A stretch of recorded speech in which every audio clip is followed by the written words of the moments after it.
Hi guys, सो आज हम लोग सेकेंड सेशन ऑफ नाउन्स कर रहे हैं। इसमें क्या होगा कि हमारे को अगेन अभी पार्ट्स ऑफ स्पीच के लिए जो नाउन्स होते हैं वो हम अलग से करेंगे कि प्रॉपर नाउन क्या होता है, कॉमन नाउन क्या होता है। पहले let's focus on spotting errors and spoken English, right. So जब हम नाउन्स की बात करते हैं we would have 5 basic categories of nouns जो हमारे को समझ में आनी चाहिए और जो हमारे को याद होनी चाहिए। अब नाउन्स के जो एरर्स आते हैं they are based on your vocabulary, मतलब क्योंकि नाउन क्या होता है, सब्जेक्ट होता है, तो या तो वो सही होगा या वो गलत होगा। अगर वो सही है तो किस तरीके की गलतियाँ आएंगी हमने अपने सेशन 1 में बताया है, उसका आप देख लीजिएगा सेशन 1 को। जैसे ही हम इसमें आते हैं अब हमारे को क्या ध्यान रखना है कि अगर एग्जामिनर स्पेलिंग चेंज कर दे, गलत तरीके से यूज़ कर ले तो कैसे सॉल्व करना है। तो what we need to remember is हमारे पास 5 तरीके के नाउन्स की लिस्ट होगी। फर्स्ट नाउन्स की लिस्ट होगी नाउन्स ऑलवेज प्लूरल्स।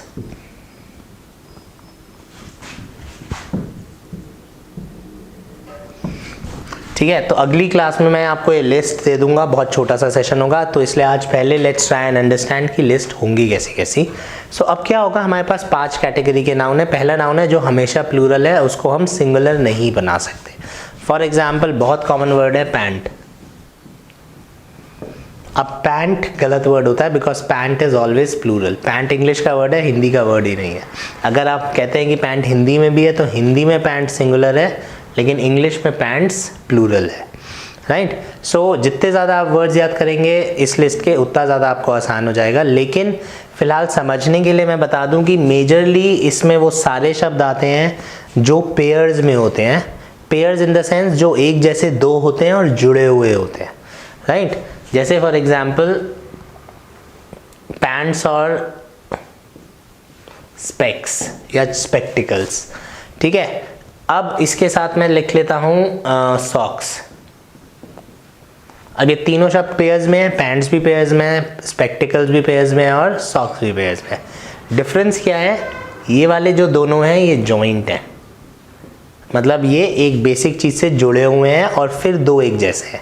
और सॉक्स जो हैं दो अलग अलग होते हैं, तो सॉक्स इस कैटेगरी में नहीं आता, ये दोनों इस कैटेगरी में आते हैं। तो this is our first thing that I need to remember कि सॉक्स इस कैटेगरी में क्यों नहीं आएगा, क्योंकि सॉक्स भी होता पेयर में है लेकिन दो अलग अलग होते हैं। शूज़ भी होते पेयर में लेकिन दो अलग अलग होते हैं, राइट। वेयरएज पैंट्स हो गए, स्पेक्स हो गए, जीन्स हो गई, ये सब क्या होते हैं, ये भी पेयर्स में होते हैं लेकिन जॉइंट होते हैं। तो इसके अलावा भी बहुत सारे वर्ड्स होंगे बट बेसिक आइडिया यही है कि अगर मेरे को कोई नया वर्ड मिला और मुझे उसका मीनिंग पता है और वो जॉइंट होता है, मतलब वो जॉइंट चीज़ हैं और दो पार्ट्स हैं, तो that would 99% times be plural. जैसे चिमटे को इंग्लिश में क्या कहते हैं, अगर आपको पता है, चिमटा पेयर में है, दो है ना, और तो चिमटे को इंग्लिश में कहते हैं टोंग्स। सिजर्स इज कैची, तो ये सब प्लूरल रहेंगे। प्लूरल रहेंगे मतलब इनमें से एस नहीं हट सकता, पॉइंट 1। दूसरी गलती कैसे आएगी, वो कहेगा माई पैंट इज डर्टी, या फिर वो बोल सकता है, अब ये 3 बेसिक सेंटेंसेस हैं, यही गलतियां आएंगी। पैंट कोई शब्द ही नहीं होता तो पैंट गलत और इस गलत। अब उसने यहाँ पैंट्स तो लिख दिया but noun always plural, pants होता है प्लूरल, प्लूरल में इज नहीं लगता। अगेन आप पिछला वीडियो देखेंगे तो हमने वहाँ अच्छे से डिफाइन किया हुआ है, तो इज गलत हो गया, आर सही हो गया। एंड ये वाला जो सेंटेंस है my pants are dirty, this is fine. So spoken English में भी आपको ध्यान रखना है कि जब आप कॉम्बिनेशन की बात करते हैं, पेयर वाले नाउन्स की बात करते हैं, तो आप अपनी एक पैंट के लिए भी आर ही बोलेंगे, एक पैंट के लिए भी इज नहीं बोल सकते आप। तो this is our first kind of nouns जो हम आपको कल लिस्ट देंगे, वो है नाउन्स जो हमेशा होते हैं प्लूरल। इसमें बेसिकली पेयर्स वाले सारे नाउन्स आएंगे, उसके अलावा बाकी वर्ड्स होंगे, एंड देन कल लिस्ट के बाद हम लोग एक्सेप्शंस की बात करेंगे। Okay, so guys this is our second kind of nouns, nouns with S but singular. ठीक है, अब अगेन यहाँ से रटने वाला काम बहुत ज़्यादा हो जाता है, थोड़ा सा जितना मैं लॉजिकल रह पाऊँ उतना मेरे लिए अच्छा है। अब इसमें क्या होता है, इसमें है कि वो शब्द जिनके लास्ट में एस लगा होता है लेकिन होते क्या है, सिंगुलर होते हैं। एग्जामिनर उसको प्लूरल की तरह यूज़ करेगा मगर वो होगा सिंगुलर। फॉर एग्जाम्पल इसमें 3 चीज़ें इंपॉर्टेंट हो जाती हैं आपका। सो इन 3 के अलावा भी इसमें बहुत सारे वर्ड्स होते हैं, जैसे न्यूज़ वगैरह। अगेन वो नेक्स्ट वीडियो का आपको वेट करना पड़ेगा उन वर्ड्स की लिस्ट के लिए, बट पहले आज समझ लेते हैं। तो ये 3 सबसे ज़्यादा क्यों आते हैं? क्योंकि बहुत सारे सब्जेक्ट्स होते हैं जिनके नाम में एस लगता है, जैसे मैथमेटिक्स, स्टैटिस्टिक्स, फिजिक्स, ठीक है। तो अब अगर हिस्ट्री सिंगुलर है तो मैथमेटिक्स भी सिंगुलर होगा, अगर मैथमेटिक्स प्लूरल है तो हिस्ट्री को भी प्लूरल होना चाहिए। तो हम लॉजिक्स पे रुकेंगे। सब्जेक्ट है, एक है, सिंगुलर है, तो मैथमेटिक्स आर गलत हो जाएगा, मैथमेटिक्स इज सही हो जाएगा, राइट। तो एग्जामिनर क्या करेगा? Physics are, mathematics are, economics are, सब गलत क्योंकि ये सब्जेक्ट्स है। इसी तरह से list of sports, list of sports important है, कुछ कुछ वर्ड्स इसमें इंपॉर्टेंट है, जैसे बिलियर्ड्स। आपको इसमें बस ये आइडिया होना चाहिए, बिलियर्ड्स होता है स्पोर्ट्स का नाम, बिलियर्ड नहीं होता। बिलियर्ड रूम कुछ नहीं होता, इट्स बिलियर्ड्स रूम। अब अगर एग्जामिनर ने बिलियर्ड बोल दिया, billiard is a good sport, तो वो गलत हो गया। क्यों? क्योंकि बिलियर्ड कोई शब्द ही नहीं है, शब्द ही बिलियर्ड्स है, राइट। तो मुझे एक तो ये याद रखना है कि इनके नाम के आगे एस लगना ज़रूरी है, प्लस ये सिंगुलर है। इसी तरह से लिस्ट ऑफ इलनेस, बहुत सारी बीमारियां होती है जिनके आगे एस लगता है, लेकिन बीमारी है तो सिंगुलर होगी ना। अब जैसे कोविड-19 चल रहा है तो it is covid is spreading fast, ठीक है। और कोई बीमारी आप सोच सकते हैं जो स्प्रेड करती है, एक होती है रेबीज़। अब रेबीज़ भी बीमारी है और कोविड-19 भी बीमारी है, दोनों एक ही तरीके से यूज़ होंगी। द डिफरेंस बीइंग कि रेबीज़ के नाम के लास्ट में एस है, लेकिन है तो बीमारी। तो मैं कोविड-19 इज, रेबीज़ इज। अब एग्जामिनर क्या कर देगा? एग्जामिनर कर देगा रेबीज़ आर। तो हमें सुन के, क्योंकि हमारा दिमाग इस तरह से ट्यून हो रखा होता है कि शब्द ऐसे खत्म हुआ है तो आर लिख दें, तो वहीं पे हमारा एग्जाम क्वेश्चन गलत हो जाता है। सो ये 3 इसमें मेन लिस्ट आएंगी, इसके अलावा कुछ वर्ड्स और आएंगे, न्यूज़ एंड ऑल, तो वो हम लिस्ट अगेन फिर रिपीट कर रहा हूँ, we will upload it in the next session. So this is noun number 2। Let's move on to third kind of list. So हमारी थर्ड लिस्ट होगी वो नाउन्स जिसमें एस नहीं जुड़ा होगा, लेकिन वो होंगे हमेशा प्लूरल, मतलब वो बिना एस के सुनने में सिंगुलर लगेंगे लेकिन उनके आगे आर आएगा। इसमें 2-3 एक्सेप्शंस बहुत इंपॉर्टेंट होते हैं, वर्ड्स बहुत सारे होते हैं, लेकिन पहले इंपॉर्टेंट की बात कर लेते हैं जो आते हैं।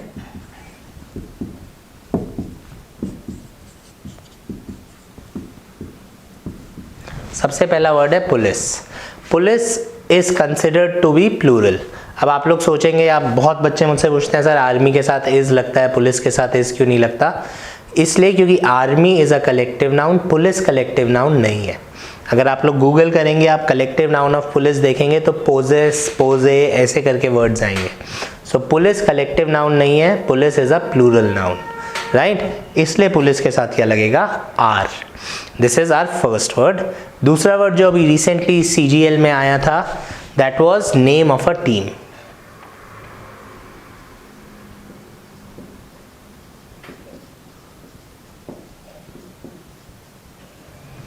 तो जब भी मैं किसी भी स्पोर्ट्स टीम का नाम लेता हूं तो वो प्लूरल होता है। अगर आप लोग क्रिकेट देखते हैं तो आपको एकदम समझ में आएगा। अगर आप फुटबॉल देखते हैं तो थोड़ा सा मुश्किल है, क्योंकि फुटबॉल में all the names are singular, but the moment you move on to basketball again आपको समझ में एकदम से आ जाएगा। सो मैं फिलहाल, because I am talking about India, let's start with IPL teams. So मैं 2 टीम्स की बात करता हूँ। वर्ल्ड वाइड किसी भी क्रिकेट लीग को देखेंगे, नॉर्मली दे हैव प्लूरल्स। सो से आई से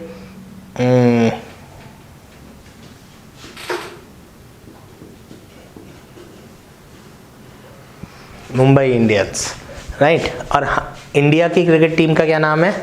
इंडिया की क्रिकेट टीम का नाम है इंडिया। अब हमें समझना क्या है कि जब मैं क्रिकेट टीम्स की बात कर रहा हूँ तो मुंबई इंडियंस और इंडिया दोनों क्रिकेट टीमों के नाम है, तो रूल सेम होना चाहिए, या तो दोनों सिंगुलर या दोनों प्लूरल। तो अब हमारे को क्या याद रखना है? स्पोर्ट्स टीम को प्लूरल माना जाता है। तो अगर मैं बोल दूँ मुंबई इंडियंस इज, अगर आपको ये सही लग रहा है तो गड़बड़ हो जाएगी। तो मुंबई इंडियंस आर प्लेइंग और इंडिया आर प्लेइंग। अब आप कोई भी पास्ट मैच देख लीजिएगा, नया मैच देख लीजिएगा, जब उसमें ग्राफ्स आते हैं तो India are, Pakistan were, Pakistan have, Australia have, तो सारे वर्ड्स जो आएंगे वो प्लूरल्स आएंगे, ठीक है। Australia win the world cup, India win the world cup, तो विन लिखा हुआ होगा, विंस नहीं लिखा होगा। Why? Because name of a team is considered to be plural and it can not be singular. So India की वजह से या किसी भी देश के नाम की वजह से हमें थोड़ा सा कन्फ्यूजन हो सकता है। So India are playing. अब इसी की जगह अगर मैं लिख देता हूँ, एक सेंटेंस लिख लेते हैं, विनिंग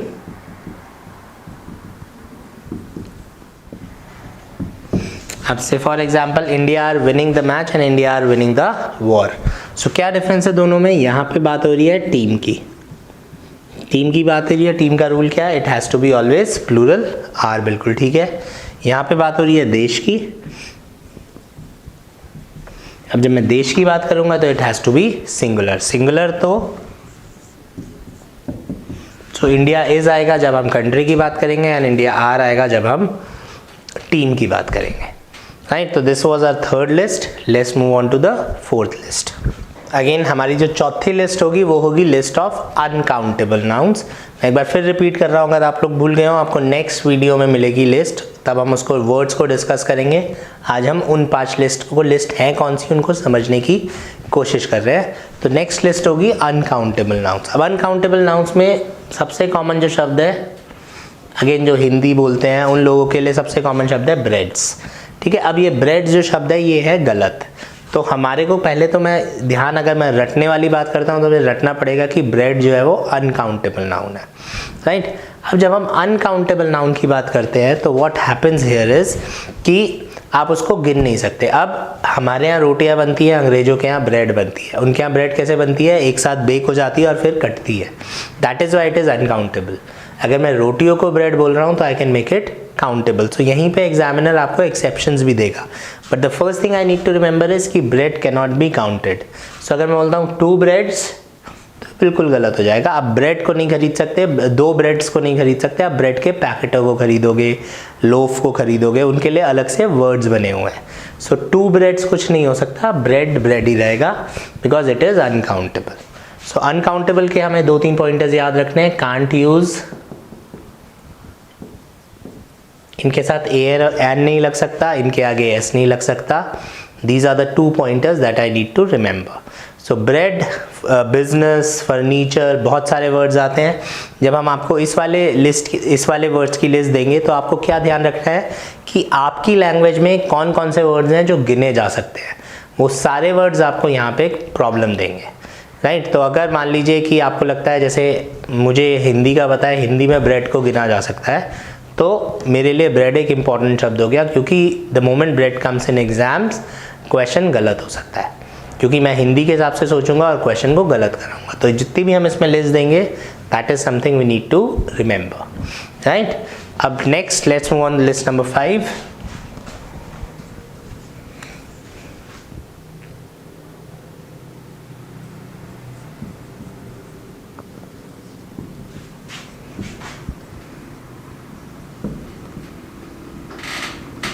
आखिरी लिस्ट होगी वो नाउन जो सिंगुलर भी हैं और प्लूरल भी हैं, राइट। मतलब हम बचपन से पढ़ते आ रहे हैं शीप,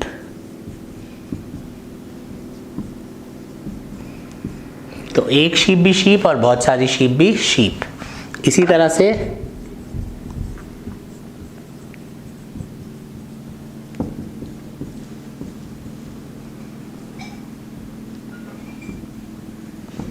हेडक्वार्टर्स, एक हेडक्वार्टर भी हेडक्वार्टर और बहुत सारे हेडक्वार्टर्स भी हेडक्वार्टर्स। अब हमारे को करना क्या है? वी नीड टू नो कि जैसे मैं बोलता हूँ माय हेडक्वार्टर्स, या मैं यहाँ बोल देता हूँ आर्मी हेडक्वार्टर्स,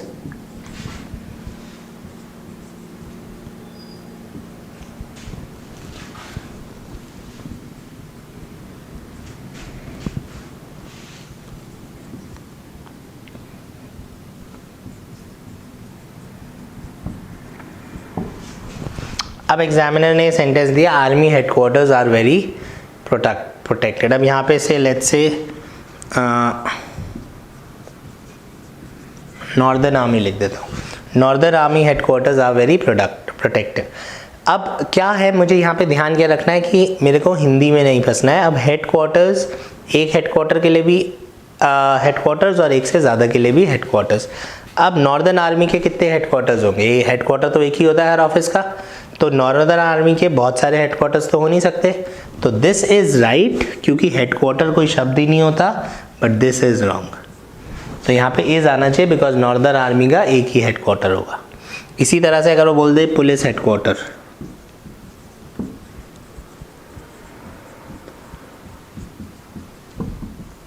तो अब उसने क्योंकि हेडक्वार्टर बोल दिया, इसको गलत कर देंगे क्योंकि हेडक्वार्टर कोई शब्द ही नहीं होता। तो चौथी आपकी जो लास्ट 5th लिस्ट होगी उसमें हम वो नाउन्स की बात करेंगे जो सिंगुलर और प्लूरल दोनों सेम होते हैं। So these are the list, these are the 5 list that will be doing in our next class. And उस क्लास में हम थोड़े से एक्सेप्शंस और इस लिस्ट से अगेंस्ट कैसे जाया जा सकता है एंड उन चीज़ों की बात करेंगे। चलिए, थैंक यू गाइज।